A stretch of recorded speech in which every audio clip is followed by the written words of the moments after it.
Madame, Messieurs, bienvenue. Vous êtes nombreux à nous appeler. Vous nous appelez de partout, donc dans l'ensemble de la République, pour essayer de savoir qu'est-ce qui se passe dans les pays. Qu'est-ce qui se passe dans les pays?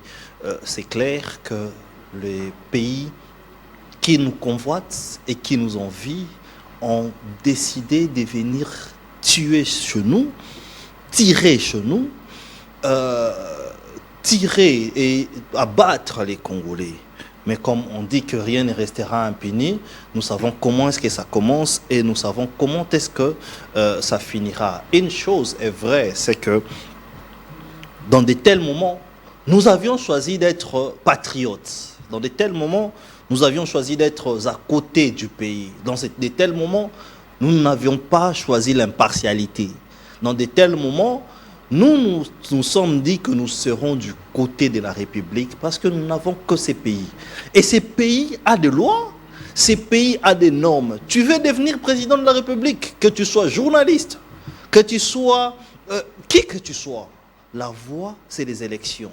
Ce n'est pas ce qui se passe, et encore moins ce qui se passera, que vous puissiez vous dire que vous êtes plus fort. Cherchez d'autres pays qui nous convoitent pour essayer de prendre le pouvoir par la force. Ces choses-là, nous ne pouvons pas encourager cela sur ces plateaux. Je l'ai dit clairement. Et j'appelle à tous les Congolais que dans de tels moments, vous suivez Vraie Version, dans de tels moments, nous sommes aux côtés de la nation. Parce que la réalité, c'est quoi? J'allais vous dire, le premier point, c'est que qu'est-ce qui se passe en fait dans la partie qui est prise là? La réalité est que nos compatriotes, nos peuples congolais sont pris en otage par des Rwandais, par des gens qui ont accepté de prendre notre pays en otage. Et aujourd'hui, les gens peuvent se dire, il y a un meeting, il y a quoi que ce soit. Nous qui avons des informations sûres, nous pouvons vous dire que les gens sont obligés d'y aller. Les gens ne vivent pas comme il se doit. Alors sur ça, nous prenons la position pour dire que c'est non, nous n'acceptons pas cela. Mais de l'autre côté, nous allons faire l'analyse pour vous montrer qu'est-ce qui se passe. Est-ce que les choses bougent? Est-ce que les choses bougeraient? Nous allons vous dire tout ça. Voilà pourquoi, à la fin de cette émission, nous allons faire une mise au point patriote. Une mise au point pour vous éclairer la situation. Non seulement vous éclairer la situation, montrer aux gens qui suivent Vraie Version comment vous allez vous comporter en de tels moments. Non seulement ça, demandez aussi aux dirigeants comment ils vont se comporter. Mais je puis vous dire sur ces plateaux que ces gens-là qui ont pris nos parties des terres par force, ils partiront. Parce que nous connaissons ces Congos et nous savons comment ça commence et comment ça finit. Vous voulez prendre le pouvoir? Il faut passer par la voie électorale. J'ai le plaisir et l'honneur de recevoir quelqu'un avec qui nous allons échanger. Cette émission allait être une émission d'échange patriotique et de débat. Mais il se peut que les autres ne sont pas venus à cause de la pluie parce qu'il plaît sur la ville, comme vous le savez. Et lui, il s'est fait violence, il est là. Il s'appelle Papi Mouya, de l'UDPS. Papi Mouya, bonsoir. Bonsoir, cher Didier. Bonsoir à tous les Congolais qui nous suivent. Bonsoir au président de la République, Félix-Antoine Tshisekedi Tshilombo. Bonsoir à tous les communicateurs de mon parti UDPS, au four et au moulin pendant cette période si difficile. Ils se battent, ils font tout pour encourager nos FARDC, pour encourager les Ouazalendo, ceux-là qui ont accepté de défendre la République démocratique du Congo. Parce que, cher Didier, comme vous venez de le dire, il faut qu'on puisse dire la vérité aux Congolais. Nous n'avons que la République démocratique du Congo. Au-delà de nos différences, au-delà de nos problèmes, nous n'avons que la République démocratique du Congo. Alors, peu importe les prix qu'il faudra payer, nous allons soutenir le commandant suprême Félix-Antoine Tshilombo Tshisekedi jusqu'au bout. Parce que la décision qu'il a prise, c'est une décision qui sauvera la République démocratique du Congo. Alors, on est obligé. On n'a pas peur. Je reçois beaucoup de messages, beaucoup de menaces. Ok, on te menace. Oui, les amis qui pensent que non, tu vois, Nang arrive. Je le dis clairement ici que je n'ai pas peur de quelqu'un. Il arrive. J'assume. Ils disent qu'il arrive. Ils pensent que Nanga arrive. Je ne sais pas où est-ce qu'il va arriver parce que les amis oublient l'histoire. Oui. Corneille Nanga doit apprendre à respecter la République. Ok. La République l'a tout donné. Corneille Nanga. Je vous dis, mais Nanga mais hier... qu'est-ce qu'il réclame, lui, Nanga? Mais c'est la grande question que moi j'ai l'habitude de poser aux Congolais qui pensent que Nanga est dans les bons. Hier, président de la CNI, aujourd'hui Nanga devient rebelle, accepte d'être utilisé par le Rwanda. Parce que ici, je crois que quand on va entrer au fond, on aura à développer, mais accepter que je puisse féliciter les nouveaux conseillers de l'excellence, monsieur le président de la République, l'excellence Eberon, lui qui venait d'être nommé, je crois que c'était aujourd'hui, accepter qu'on puisse lui dire hier soir, c'était hier soir, merci. Le professeur Eberon Kolongele. Une tête bien faite. Ok. Kolongele fait partir des gens qui réfléchissent quand les autres pensent personne. Et c'est quelqu'un de confiance. En méritant cette nomination venant du président de la République. Il est toujours calme, hein? Ce n'est pas quelqu'un qui dérange, qui ne parle pas beaucoup. Non, je crois mais il a géré beaucoup de crises. Hein? Effectivement. Oui. Quand Kamere, Vital Kamere par exemple, était arrêté, vous vous rendez compte qu'on arrête un directeur des cabinets du chef de l'État, le professeur Kolongele, c'est lui qui a assuré cet intérim. En dehors de tout ça, Kolongele, c'est un monsieur intelligent. Si vous êtes passé par les personnes qui les maîtrisent bien, ils vont vous dire que c'est quelqu'un qui sait réfléchir et c'est quelqu'un de beaucoup fermé. Parce que la République démocratique du Congo, surtout pendant ces temps, n'a pas besoin de gens qui parlent trop et qui ne font rien. La République a besoin de personnes qui sont au four et au moulin, qui travaillent, mais d'une façon qui est silence. Je crois que le président de la République a bien fait de choisir cet homme. Acceptez aussi que je puisse féliciter l'ancien ministre des Finances, Nicolas Kazadi-Nzouzi, lui qui a accepté de continuer à soutenir nos FARDC et Ouazalendo.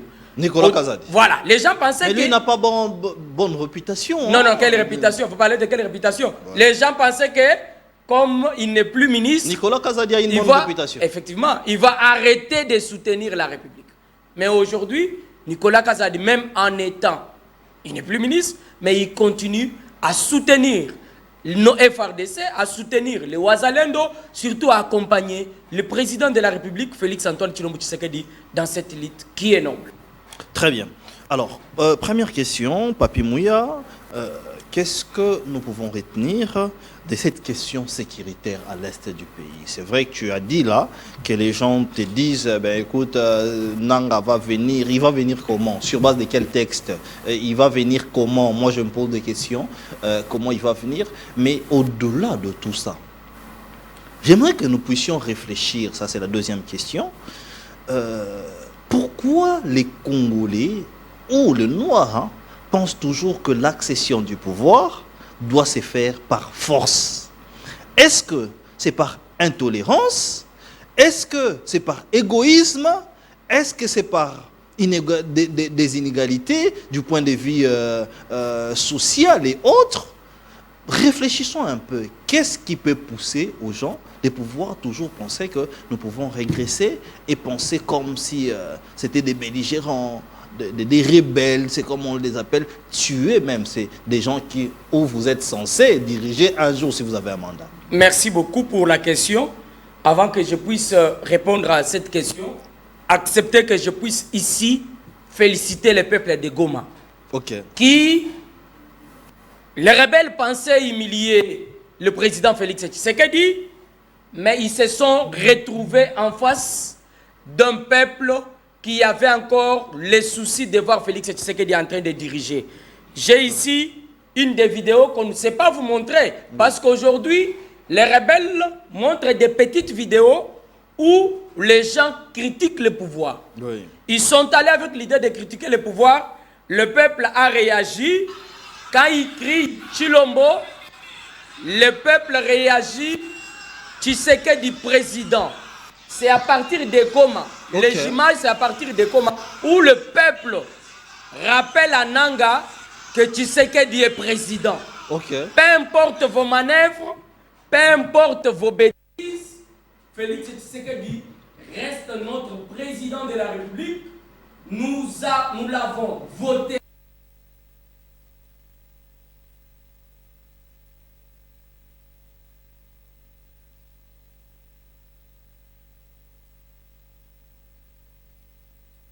Ce qui se laisse voir sur les réseaux ou ce que les amis essaient de relier sur les réseaux sociaux. J'essaie de chercher aussi la vidéo. La République. C'est important Voilà. que nous puissions aussi diffuser la vidéo. La République démocratique du Congo, notre pays, c'est un pays où la démocratie règne. Oui. Pour devenir président de la République, Oui. il y a de ces conditions qu'il faudra respecter. Il y a des élections qu'on organise. Et là, les élections ont été organisées par Nanga. Non, mais moi j'aimerais, s'il vous plaît, j'aimerais que vous puissiez me montrer la vidéo où on dit que Tshisekedi est président. C'est lui le président de la République. Je vous dis que le peuple de Goma. Oui, c'est à Goma. C'est à Goma. Oui, je les ai félicités. Oui. Et je continue à féliciter le peuple de Goma qui a compris qu'au-delà de tout ce que les Rwandais sont en train de faire en République démocratique du Congo. Oui. Au-delà de tous ces petits gens, les gens qui courent derrière les billets, les gens qui sont utilisés par les Rwandais, au-delà de leurs faux discours, le peuple au stade, quand les rebelles pensaient humilier Félix Tshisekedi, en lançant des paroles qui n'étaient pas bonnes, en demandant au peuple de reprendre, le peuple a choisi les bonnes paroles. Et à chaque fois qu'il criait, j'ai la vidéo avec moi, Tshisekedi, pour que le peuple puisse insulter les chefs, le peuple répondait Tshisekedi, président. Tshisekedi, président. Tshisekedi, président. C'est pour rappeler à tous ceux qui rêvent que Félix Tshisekedi continue à mériter la confiance du peuple de la République démocratique du Congo. Très bien. Là, on est à Goma et j'espère que les jours à venir, la jeunesse se prendra. Très bien. Alors, la leçon à tirer, parce que la population nous suit, les enfants nous suivent, les gens nous suivent. Quelle est aujourd'hui la procédure pour avoir les pouvoirs? Doit-on rentrer dans des périodes de belligérants, ou soit c'est l'égoïsme, ou soit c'est les inégalités, ou soit c'est l'égoïsme de Nanga, par exemple? Donc, bon, vous savez, moi, je l'ai toujours dit. Ici, il ne faut pas parler de Nanga. Parce que c'est peu de Congolais qui sont utilisés par les Rwandais. Oublient peut-être l'histoire rapidement. Le Rwanda ne peut pas accepter qu'un digne fils de la République démocratique du Congo soit président de la République. Cette guerre-là, c'est une guerre qui est au niveau international. Et même au niveau international, ils savent que c'est difficile de manipuler Tshisekedi. Donc ne citons même pas Corbeil Nanga. C'est les Rwandais derrière. Regardez seulement son arrivée, soi-disant à Goma. Il est accompagné par qui? Regardez les militaires qui l'accompagnent. Ce sont les Rwandais. Aujourd'hui, les Rwandais est sur notre sol. Aujourd'hui, les Rwandais tuent en République démocratique du Congo. Mais posons-nous la question. Qu'est-ce que les Rwandais représentent par rapport à la République démocratique du Congo? C'est ça. Un petit pays. Un pays qui ne représente rien. Mais quand vous regardez la grande République démocratique du Congo, qui peut avaler 4 fois la France. Mais c'est ça la question. Pourquoi les gens... C'est ça la question qu'on vous pose, vous qui êtes au pouvoir. Pourquoi ces petits pays-là peuvent venir assiéger un grand pays comme ça et que vous ne ripostez pas? Cher Didier, j'étais en train d'expliquer des choses d'une manière claire. Ce n'est pas les Rwandais que vous voyez.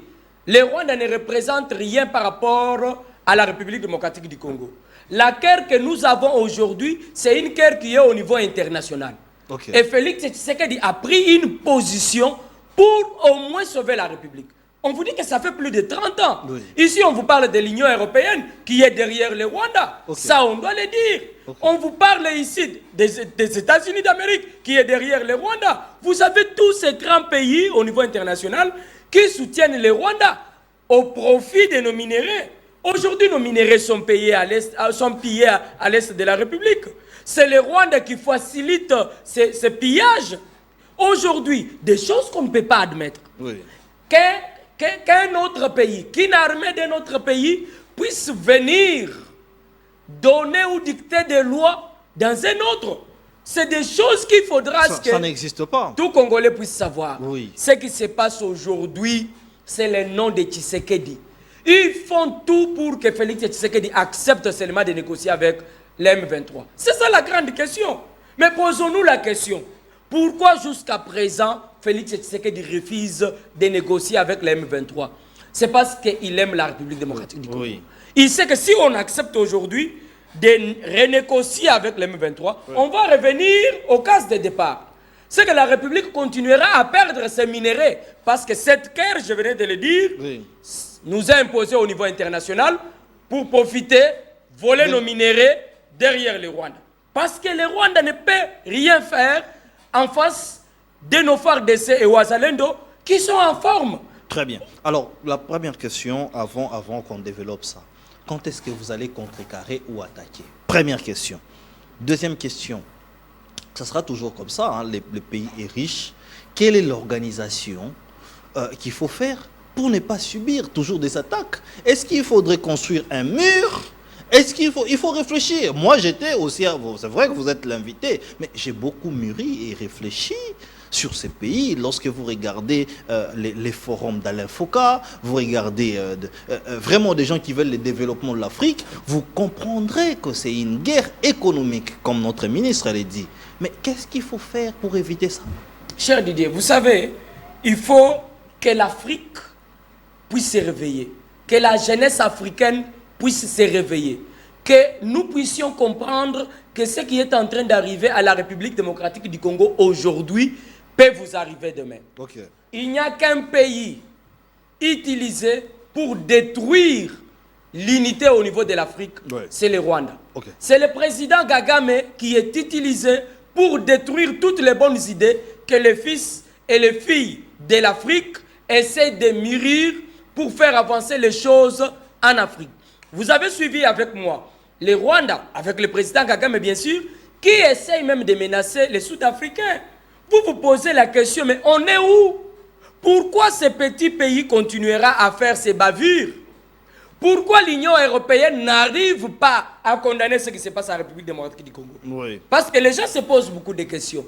Mais ils doivent savoir que Kagame a régné ou a volé les minéraux de la République démocratique du Congo. Ça fait plus de 30 ans. Okay. Et Tshisekedi qui est arrivé au pouvoir il y a presque 6 ans, oui, avec détermination de mettre fin à cette histoire, ça ne sera pas une guerre facile. Oui. Ça ne sera pas facile. Pourquoi? Parce que tous ceux qui bénéficient à partir de la République, à partir du Rwanda, excusez-moi, oui, ne vont pas accepter que ça soit facilement éliminé. Et ici, quand vous posez la question, quand est-ce que ça va prendre fin? Voilà. Il faut savoir une chose qui est vraie. Déjà, la position qui est prise par le président Félix Tshisekedi, c'est une position qu'il faudra à ce que tous les dignes fils de la République démocratique du Congo, oui, et tous les dignes fils de l'Afrique puissent accompagner. Pourquoi? Parce que c'est une décision qui va permettre à notre Afrique, oui, d'avancer. Okay. Hier, vous avez vu la communauté internationale utiliser certaines personnes pour détruire Libye. Aujourd'hui, quand vous regardez l'image de Libye, aujourd'hui, quand vous regardez Iran, aujourd'hui, quand vous regardez tous ces pays où c'est la misère, il y a eu cette utilisation, oui, et le peuple s'était laissé faire, oui, oui, il y a la misère aujourd'hui. Voilà. Il y a la mort aujourd'hui. Alors qu'en Libye, ils n'ont rien. Même les étudiants roulaient carottes. Voilà. Et aujourd'hui, ils ont tout fait pour mettre fin à la vie de Kadhafi, parce qu'ils savaient que Kadhafi, c'est quelqu'un qui savait dire non. Okay. C'est ce qui est arrivé, c'est ce qui est en train d'arriver à la République démocratique du Congo. Vous avez Tshisekedi qui reste ferme. Et la décision de Tshisekedi ne doit pas seulement être accompagnée par nous les Congolais, c'est une décision qui doit être accompagnée par tout le peuple africain. Parce qu'on veut libérer l'Afrique, parce qu'on est déterminé, parce qu'on veut que notre Afrique puisse se développer, il est temps que la jeunesse, nous puissions comprendre que nos grands-parents, nos parents, nos arrière-grands-parents, oui, ont été utilisés par l'Union européenne pour détruire notre Afrique.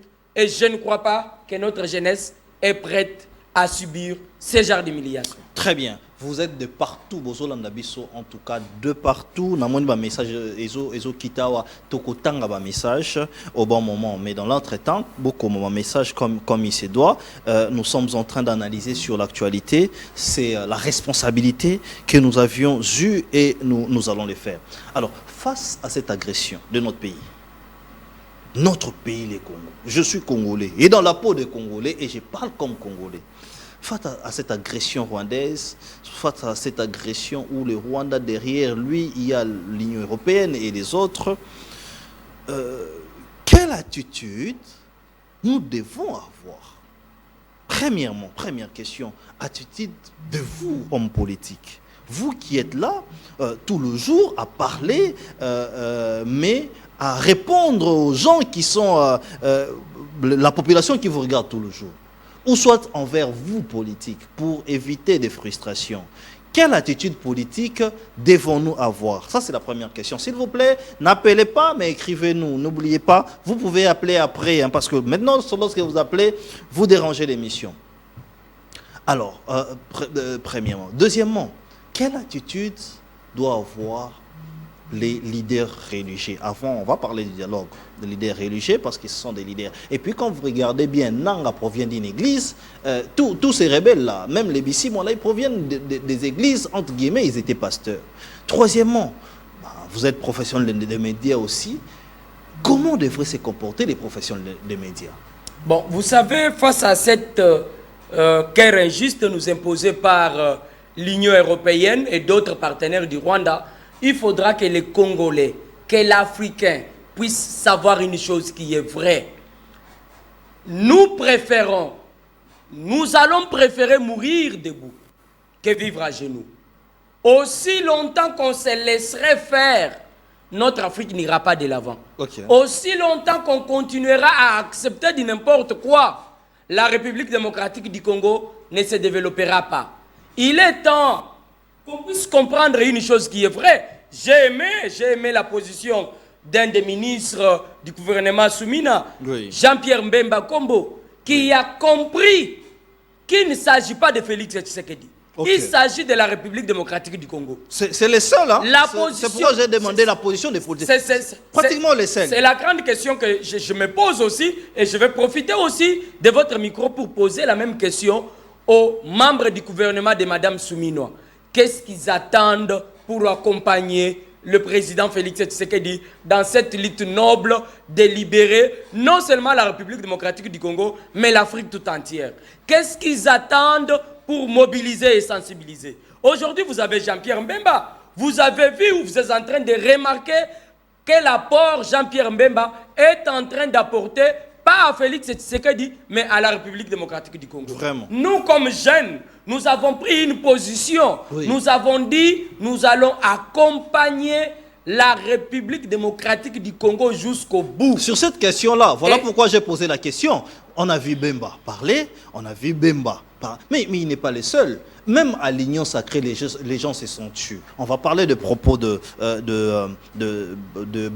qui s'appelle Kamere, qui a quand même parlé. Mais les autres, pendant que votre pays est menacé, vous vous taisez. Même dans l'Union sacrée, on attend demain, vous êtes de l'UDPS, Augustin Kabouya va parler. Quelle attitude que les gens doivent avoir? Pourquoi ils restent calmes? Ces ministres-là, sont-ils complices ou pas? Bon, cher Didier, vous savez, il y a une chose qu'il faudra qu'on puisse savoir. Oui. Il ne faut pas qu'on puisse obliger à ces gens-là de parler. Qu'ils soient de l'Union sacrée, oui ou pas, il faut qu'on les laisse. Vous savez, la République démocratique du Congo, quand on parle de l'infiltration, ce n'est pas seulement au niveau de l'armée. Okay. C'est à tous les niveaux. Donc même le gouvernement est infiltré. Je vous dis même l'église. Même l'église, la République démocratique du Congo aujourd'hui. Non mais écoutez, je vais prendre... Le gouvernement, il n'y a que 54 membres. Je vais prendre quelques exemples. Ou même 56. Qu'est-ce qui fait à ce qu'aujourd'hui, certains leaders de l'Union sacrée, face à cette situation que les Congolais, nous sommes en train de faire face, qu'est-ce qui fait à ce qu'ils ne parlent pas? C'est parce qu'ils se retrouvent dans cette guerre. C'est parce qu'il y a eu des arrangements avant qu'on arrive là où nous sommes. Mais suivez une des petites vidéos de Vital Kamerhe, où il dit... La République démocratique du Congo, notre pays, a été détruite par nous les politiciens.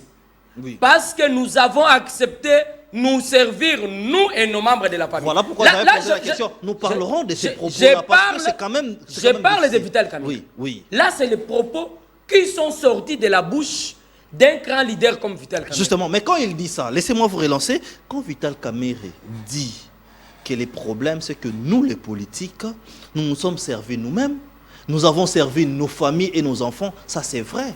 C'est peut-être des questions qui sont sur la base de frustration. Est-ce qu'ils ont compris cela en retard? Ou soit c'est Vital Kamerhe seul qui a compris ça. Après, même quand Vital Kamerhe a dit ça, j'aimerais bien que Vital Kamerhe puisse renoncer. Parce que sur ce plateau, nous avions dit comment Vital Kamerhe peut demander les passeports diplomatiques pour lui et ses enfants. Surtout ses enfants qui étaient majeurs. Mais aujourd'hui, il est dit, mais Vital Kamerhe, est-ce qu'il s'est repenti? Est-ce qu'on peut dire qu'il y a eu de la sincérité, mais la repentance aussi?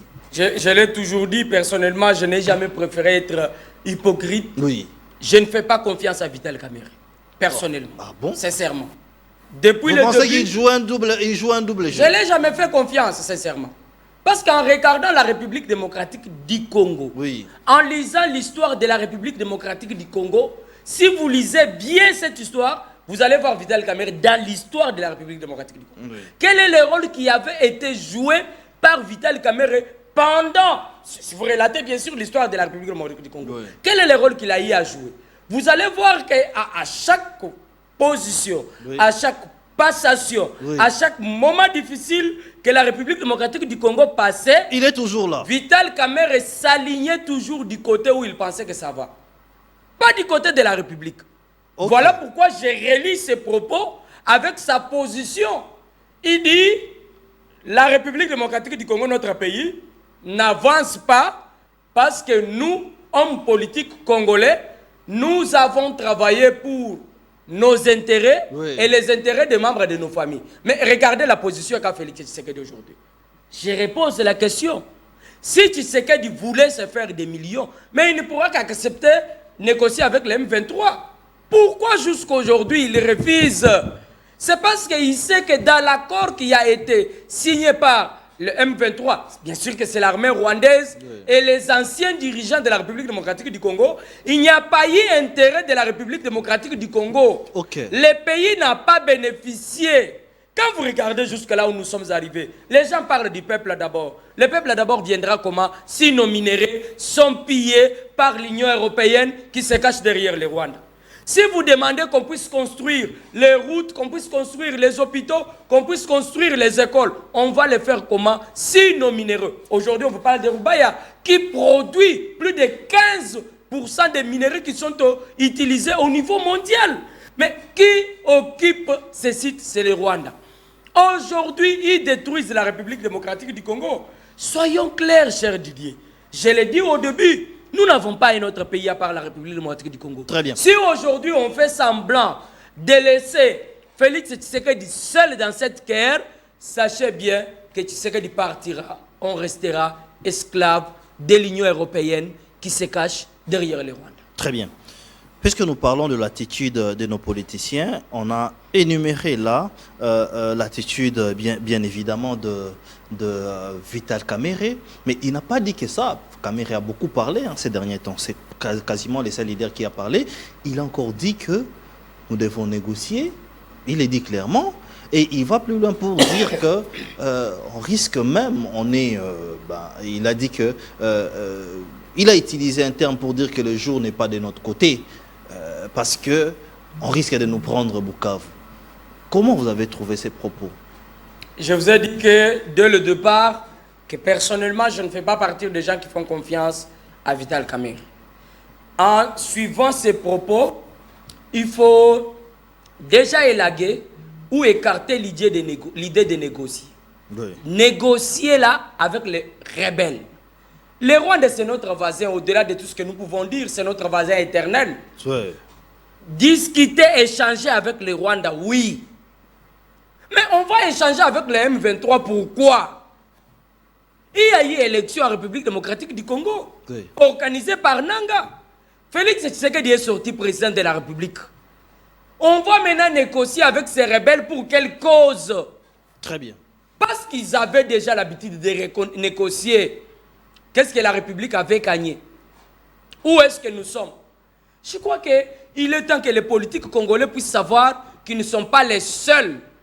Nous allons accompagner Tshisekedi jusqu'à la dernière minute parce que nous savons que la lutte qu'il a, même certains politiques sont contre Félix Tshisekedi. Okay. Même certains politiques pensent que Tshisekedi a pris une position qu'il ne fallait pas prendre, celle de défendre la République, celle de libérer la République démocratique du Congo. Rester esclave pendant plus de 30 ans de l'Union européenne et d'autres pays au niveau mondial qui utilisent le Rwanda.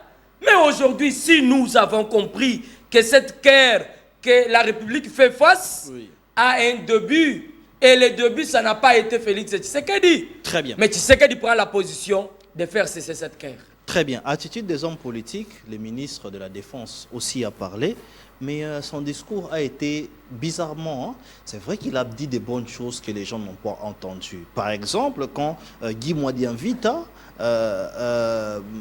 Bouchala Bouamba, c'est comme ça qu'on l'appelait, il dit que nous préférons mourir avec dignité que d'être à genoux, par exemple, de choses comme ça, c'est louable. Mais comment il s'est retrouvé avec un texte d'un film?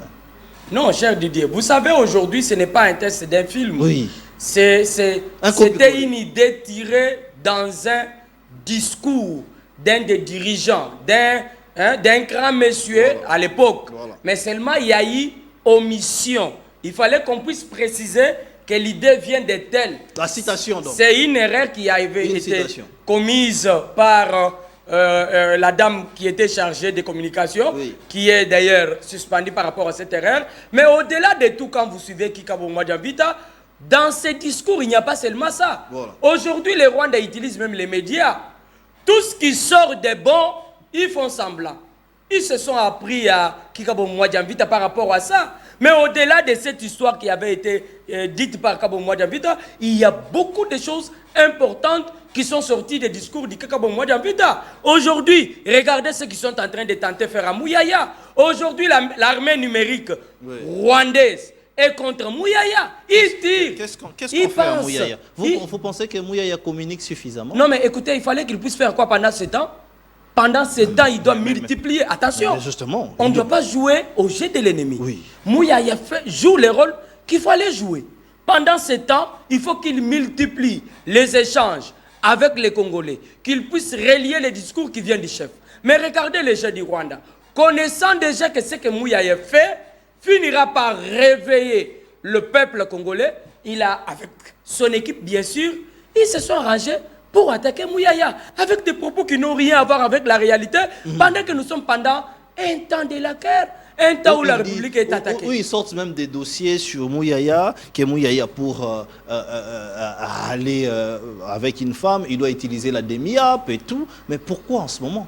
Non, mais je vous ai dit qu'ils sont en train de tout faire pour discréditer ceux-là qui travaillent aux côtés du président Félix Tshisekedi avec force et amour du Congo. Ce qu'ils font à Mouyaya, c'est ce qu'ils ont fait hier à Nicolas Kazadi. Nicolas Kazadi a eu à faire face à ces gens, rappelez-vous. Aujourd'hui, la justice a prouvé noir sur blanc que Kazadi n'avait même pas touché à $1. Mais son image qui avait été zappée par la même personne, qui aujourd'hui essaie de demander pardon. Ils viennent nous voir, nous leur avons dit, il faut le faire publiquement parce que vous l'avez humilié publiquement. Pour demander pardon. Pour demander pardon. Donc aujourd'hui, la République démocratique du Congo fait face à une réalité. Il faut que le monde le sache. Nous allons nous battre jusqu'à la fin. La République démocratique du Congo ne sera jamais dirigée par un patin, par quelqu'un qui est utilisé. Parce que Gagame, parce que votre soi-disant Congolais Nanga et Ngoma pense que quand on va récupérer la République démocratique du Congo, c'est eux qui vont diriger les pays. Ils rêvent, ils disent aux gens ce qu'ils sont en train de dire, mais ils peuvent se rappeler de Laurent Désiré Kabila, qui après avoir pris l'armée rwandaise pour chasser Mobutu, il arrive à Kinshasa. Ce que les Rwandais réclament à Laurent Désiré Kabila est plus que ce qu'il doit faire pour le Congo. Très bien. Et ils vont là jusqu'à éliminer Laurent Désiré Kabila. Les gens n'arrivent jamais à dire clairement, c'est le pourquoi Laurent Désiré Kabila avait laissé ce terme « ne jamais trahir le Congo ». C'est parce qu'il avait compris que lui-même a été trahi par les gens qu'il avait amenés et qu'il avait préféré laisser un message aux restants de ne plus jamais trahir la République démocratique du Congo, notre pays. Très bien. Là, j'appelle aussi aux professionnels des médias, asseyez-vous, vous allez quand même suivre des analyses, parce que cette question vous concerne. Comment doit-on se comporter face à cette guerre médiatique? Cette question, je te la pose parce que nous devons y réfléchir. Vous avez commencé les chapitres de Mouyaya. Vous dites que Mouyaya fait bien son travail, ok, nous vous le concédons. Mais s'il faudrait qu'il ajoute, qu'est-ce qu'il devrait ajouter? Et les professionnels des médias, comment devons-nous l'accompagner? Bon, vous savez, dans tout le pays qui sont menacés, bien sûr, qui vivent presque ce que la République démocratique du Congo est en train de vivre, la presse a toujours une position. La presse, ce n'est pas une presse étrangère. Ce sont les journalistes qui sont congolais. Est-ce qu'ils sont d'accord avec les têtes de nos frères et sœurs qui sont en train de tomber à Goma? Est-ce qu'ils se sentent à l'aise quand nos frères et sœurs sont tués à Goma? Non. Pour répondre à votre question, la position à prendre, que vous soyez journaliste, que vous soyez présentateur d'une émission, c'est de défendre votre cher pays parce que vous n'en avez pas deux. Ce qui arrive aujourd'hui, c'est bien vous les relater parce que ça arrive loin de là où vous restez. Mais si ça arrivait dans votre famille, êtes-vous en mesure de relier ce genre d'informations? J'en profite pour rappeler à ces Congolais qui ne sont pas au pays, que nous avons l'habitude d'appeler diaspora, qui font le même métier de relier les messages. Aujourd'hui, à cause de quelques billets verts, vous acceptez de trahir votre pays en reliant les messages des rebelles. Aujourd'hui, à cause de l'argent sale, vous acceptez que vos frères et sœurs qui sont tués à l'Est, le message soit relié d'une façon qui n'est pas correcte au niveau international parce que vous allez gagner. Chers frères et sœurs journalistes, chroniqueurs ou qui que vous soyez, retenez bien une chose, l'argent sale que Judas avait récupéré du main de l'ennemi, il ne l'avait jamais utilisé, il n'avait jamais bénéficié de cet argent parce que c'était l'argent de la trahison. Très bien. Parlons maintenant de l'Église ou de la gestion de l'Église. Est-ce que nous devons contrôler aujourd'hui qui est à l'Église ou pas? Parce qu'après, les Nangala, c'est l'Église qui nous l'a ramené. Mais là n'est pas le problème. Les problèmes aujourd'hui, c'est est-ce que l'Église a un rôle à jouer? Mais aussi la population, ces peuples qui nous suivent. Est-ce que la population a un rôle à jouer par rapport à une menace pareille? Merci beaucoup. Comme nous parlons de l'Église, acceptez que je puisse d'abord préciser une chose qui avait été dite. Les cardinals Ambongo, je parle bien de l'Église catholique et l'ECC, ont sollicité l'audience auprès des services de la présidence de la République. Ils avaient une idée à proposer au président de la République. Ils ont préféré solliciter l'audience et l'audience les avait été accordée. Ils sont allés voir le président de la République avec ce qu'ils avaient comme programme. Mais nous avons appris beaucoup de choses parce qu'après le président de la République... C'est quoi les programmes qu'ils avaient? Ils sont en train de tout faire pour qu'il y ait une rencontre entre les Congolais. Mais nous leur rappelons une chose qui est vraie. Nous ne savons pas la position qu'a l'Église catholique. Nous ne savons pas, je n'aimerais pas parler de l'Église catholique, mais j'aimerais parler du cardinal Fridolin Ambongo. Mais n'est-ce pas que c'est louable maintenant de réunir les gens qui est cité dans tout ce qui est bizarre. Ambongo. Le cardinal Ambongo est cité dans tout ce qui n'est pas clair et net. Hier, cardinal Ambongo nous a dit que l'Église doit être du côté des faibles. Le cardinal Ambongo. Oui. Mais aujourd'hui, la grande question que nous nous posons, les peuples qui meurent à l'est de la République démocratique du Congo, ne sont-ils pas des faibles? Pourquoi l'Église ne doit pas dénoncer ce qui se passe à l'est de la République. Ok. Pourquoi le cardinal Ambongo n'arrive pas à dénoncer ce qui se passe à l'est de la République? Il n'a pas dénoncé? Non, mais il faut pointer du doigt les tueurs. Les tueurs reconnus. Vous avez le Rwanda. Soyons clairs. Vous allez suivre le cardinal Ambongo dans tout ce qu'il a eu comme discours. Il n'a jamais pointé les tueurs. Il n'a jamais dit un mot par rapport aux tueurs. Est-ce que s'il dit ça, les tueurs arrêtent de tuer? Non, mais ce n'est pas ce qu'on a dit. Oui. Mais qu'il accepte au moins de le dire.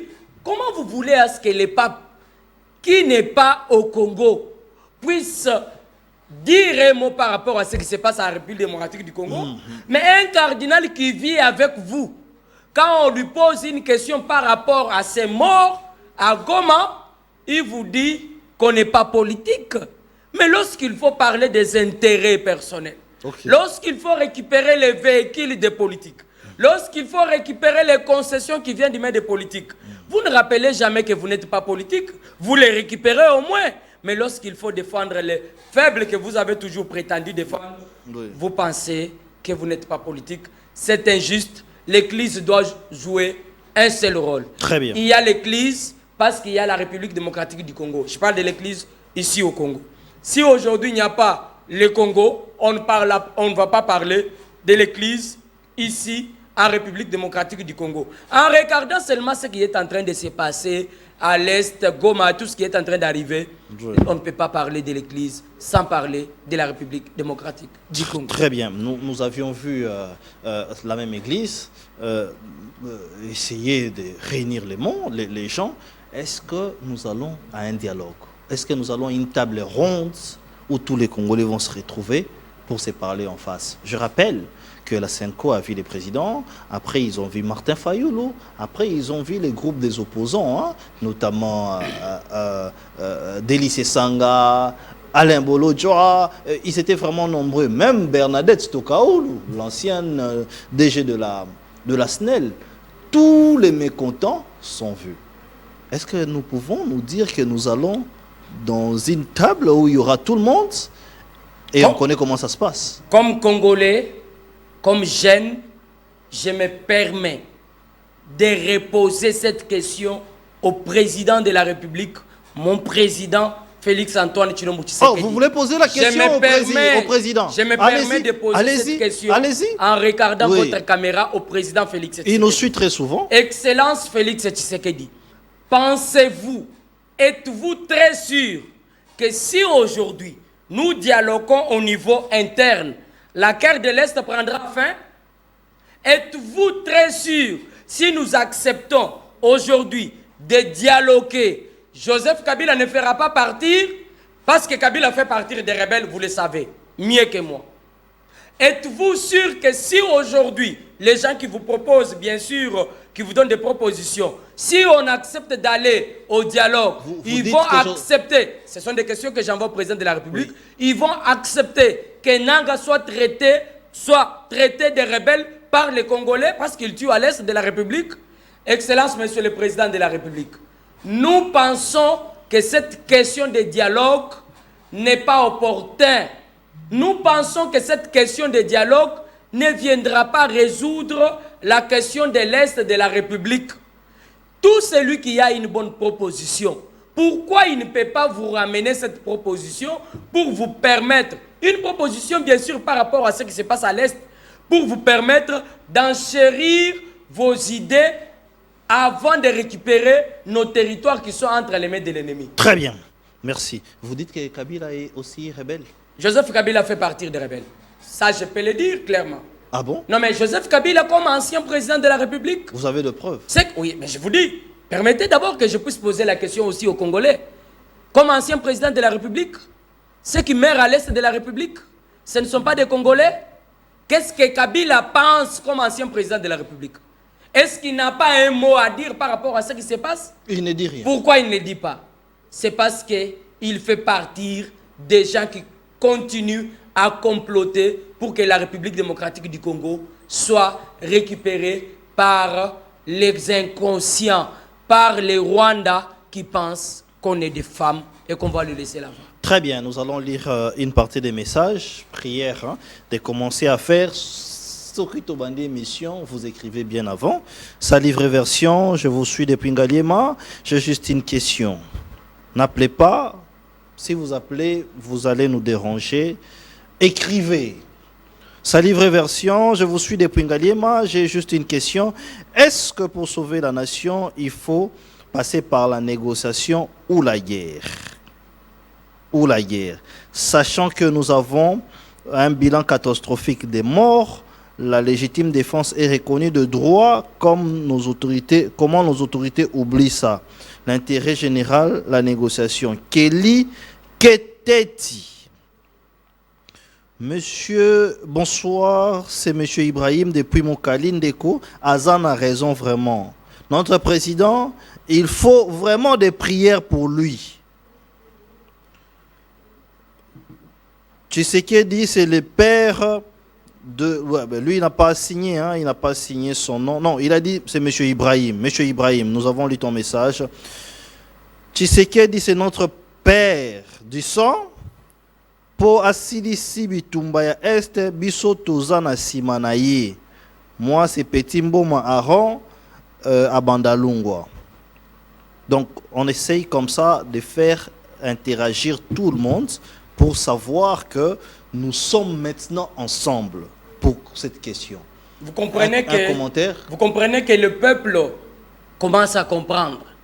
Vous comprenez que les gens commencent à ouvrir les yeux par rapport à cette histoire de l'Est. Très bien. Cette histoire qui a trop persisté, aujourd'hui le peuple s'y mêle. Et attention, je salue aussi la position du ministre de l'Affaires étrangères, Madame Kaikwamba Thérèse, qui joue un rôle très important. Parce qu'il faut rappeler qu'au-delà de tout ce qui est en train de se faire jouer, il y a aussi un rôle sur le plan diplomatique qui doit être joué. Madame, nous continuons à vous suivre de près et nous croyons que la République vous sera reconnaissante. Continuez la lutte sur le plan diplomatique et nous continuons à nous battre. c'est une dame de fer, hein? Elle est vraiment au front diplomatique. Elle n'a pas peur de quelqu'un. Elle avance, elle étale les choses d'une manière qui est claire, sans crainte ni froid aux yeux. Elle rappelle aux Européens que vous êtes à la base de ce qui est en train d'arriver à la République démocratique du Congo. Vous êtes à la base, ça fait plusieurs années. Mais cette fois-ci, ça doit prendre fin. Très bien. Alors, Papi Mouya, sur base de tout ce qu'il y a eu, on a vu les professeurs Eberand être changés. Est-ce qu'il y aura-t-il des changements? Vous l'aviez dit ici qu'il y a des traîtres, même dans le gouvernement, il y en a partout. Maintenant que les voiles tombent, est-ce qu'il y aura un changement par rapport aux emplacements politiques, même par rapport à la plateforme Union Sacrée? Non mais, cher Didier, ce qui arrive aujourd'hui, moi je pense que ça a beaucoup trop donné encore assez de sagesse au président de la République, Félix Tshisekedi, qui comprend au jour d'aujourd'hui qui est effectivement avec lui et qui n'est pas avec lui. C'est clair. Moi, je vous ai posé une question ici. Qu'est-ce qui fait à ce que, face à cette situation, certains ministres restent calmes? Pourquoi certains ministres, en dehors de Jean-Pierre Mbemba et les vice-ministres de la Justice, Samuel Mbemba, que je salue, qui fait aussi un travail louable, c'est un jeune qui continue à se battre, en dehors de ces deux-là, pour ne pas ajouter aussi Moutamba. Mais les restes des ministres, qu'est-ce qu'ils font? Qu'est-ce qu'ils attendent pour mobiliser aussi leur base? Ce que Mbemba fait, est-ce que d'autres ministres ne peuvent pas le faire? Félix Tshisekedi comprend avec qui il est. Et je suis très sûr qu'il y aura remaniement d'ici là. Et chacun n'aura que ses yeux pour plaire. Très bien. Alors, ce que je peux vous dire, c'est que plusieurs appels, plusieurs questions sur la situation de l'Est de la République, mais il faudrait savoir que nous sommes réellement attaqués, nous sommes réellement menacés. Et ce qui se passe, comme journaliste, je l'ai dit que c'est inadmissible et c'est inacceptable. Moi, je l'appelle Corbeil Nanga parce que ce sont des choses qui ne doivent vraiment pas se faire. Mais nous savons comment ça se passe et nous savons comment ça finit. Je l'ai dit au début que pour avoir le pouvoir, il faut aller aux élections. Les propos de Kamere, vous posez des questions. Est-ce que Kamere a peur ou il n'a pas peur? Il essaie de s'exprimer, mais nous devons rester debout. rester debout dans le sens où nous devons croire que notre pays nous sera réellement un État indépendant où les Congolais vont gérer. Par rapport aux organisations, nous avions vu que les choses bougent. Nous voulons vraiment que ces choses bougent et nous souhaitons que les présidents de la République puissent bouger de choses. Parce que lorsqu'on parle traîtrise, nous félicitons la nomination du professeur Eberhard Kolongele. Plusieurs nous appellent pour nous demander est-ce qu'il s'y connaît sur des questions sécuritaires. Moi, je connais la personne. Je peux vous dire que c'est quelqu'un de très stratégique. Le professeur Eberhard, c'est quelqu'un de très stratégique. Mais pourquoi je dis tout ça? Parce que tous, nous avons un devoir. Sur le sort de cette République, nous avons le devoir de soutenir celui que nous avions donné les mandats, de soutenir le président de la République pour rester dans un pays entier. Parce qu'il y aura des élections. C'est lui qui veut avoir le pouvoir, qu'il attende après les quinquennats. Il va postuler. Si les Congolais, vous Congolais, vous donnez la chance, il peut gagner ses pouvoirs. Un mot de la fin? J'aimerais ici rappeler aux Congolais que nous n'avons que ces pays. Nous allons défendre ces pays jusqu'au sacrifice suprême. Nous allons soutenir nos FARDC et les Ouazalendo. Nous allons continuer à soutenir le président Félix-Antoine Tshilombo Tshisekedi parce que sa décision n'est pas pour les membres de sa famille, n'est pas pour ses amis, mais c'est pour le bien-être de la République démocratique du Congo. Nous avons tant demandé beaucoup de choses au président Félix Tshisekedi et je crois que sa position face à cette guerre injuste nous imposée par l'Union européenne qui se cache bien sûr derrière le Rwanda, qui utilise les petits messieurs, certains Congolais faibles d'esprit comme Corneille Nangaa, Willy Ngoma et les autres, c'est question de la vie ou de la mort. Je rappelle au peuple congolais qui nous suivent que nous avons pris la décision de le dire tout haut, la patrie ou la mort. Nous allons vaincre cette guerre, peu importe le temps que ça va prendre. Félix Tshisekedi sera vainqueur et héros les jours à venir. Très bien. Alors, nous clôturons cette émission par ces messages. Il y a plein de messages qui tombent, mais ces messages me plaisent quand même parce qu'il a fait une bonne analyse. Bonsoir, vraie version. Monsieur Tshilombo ne doit pas suivre les caméras et ses alliés complices. Nous, peuple congolais, on s'oppose farouchement au dialogue. Nous attendons la riposte rigoureuse. Le dialogue est athée pour Batoubakufi et Belé. Monsieur Peniel Gilberto Lombaye Onakiakamba. Mais il rajoute remaniement. Il doit retenir Constant Moutamba, Thérèse Kaikwamba, Mouyaya, Jean-Pierre Bemba, Doudou Fouamba et faire appel aux autres. Nous sommes derrière les présidents. Nous vous laissons avec nos différents programmes, mais sachez que nous sommes patriotes. Nous avions jugé, bon, est-ce que nous devons garder cette tenue ou porter, avoir la tenue de FRDC, comme mon invité Papi Mouya soutient au FRDC et au Ouazalendo. Nous sommes en train de réfléchir. Dites-nous aussi, vous pensez qu'on puisse garder cette posture ou qu'on puisse aussi mettre une tenue où on soutient les FRDC. Pourquoi pendant cette période de la guerre, oui, nous devrions soutenir notre armée. Acceptez au moins que je puisse aussi profiter ici, saluer cette bravoure du VPM de l'économie, le professeur, le ministre, le VPM de l'économie, le professeur Moukoko Samba, oui, qui ne cesse d'accompagner ou de soutenir nos FARDC avec des messages forts, avec un accompagnement si fort sur le terrain. Nous croyons que c'est ce genre de ministres. Nous sommes rendus compte qu'il y a certaines personnes qui essayent d'attaquer la personne de Moukoko Samba, mais nous les rappelons que jusqu'à aujourd'hui, le carburant est resté en baisse. Oui. Jusqu'à aujourd'hui, les sacs de semoule se vendent en baisse et certains produits de première nécessité, grâce à une sagesse, à une intelligence du professeur Moukoko Samba, qui nous souhaiterons voir les jours à venir continuer à appuyer nos FARDC et à être derrière les chefs de l'État pour le bien-être. Très bien, très bien. Pour ceux qui demandent qu'est-ce que font les ministres provinciaux, nous allons nous arranger à avoir peut-être les porte-paroles du ministère du gouvernement provincial. Mais demain, nous aurons les députés provinciaux Mulumba. Il est député provincial dans la ville de Kinshasa. Il s'appelle Mulumba. Il est même de l'UDPS. Gérard Mulumba, voilà. Il s'appelle Gérard Mulumba. Ouais, je connais. Que nous allons recevoir. C'est Steve, demain. je crois. Steve Mulumba. Steve Mulumba. Je salue l'honorable Steve Mulumba. Vous m'avez aussi rappelé. Je salue ici. Très bien. Gekoko, l'honorable Gekoko. S'il vous plaît, laissez-moi désannoncer. Qui a rappelé aux Congolais oui. et aux membres de l'Union sacrée que vous n'avez pas envoyé vos listes.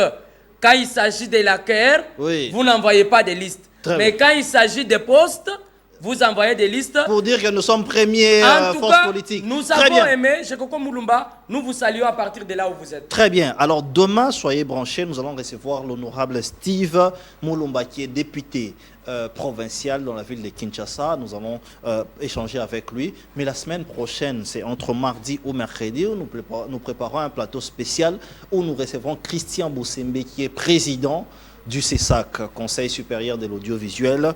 Et pourquoi pas, nous sommes en pourparlers, ça c'est déjà acté, mais nous sommes en pourparlers pour recevoir Patrick Mouyaya.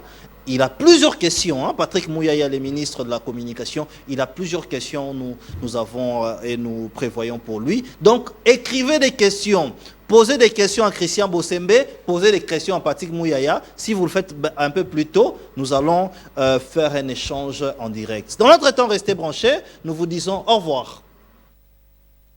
Maybe you should take it slow.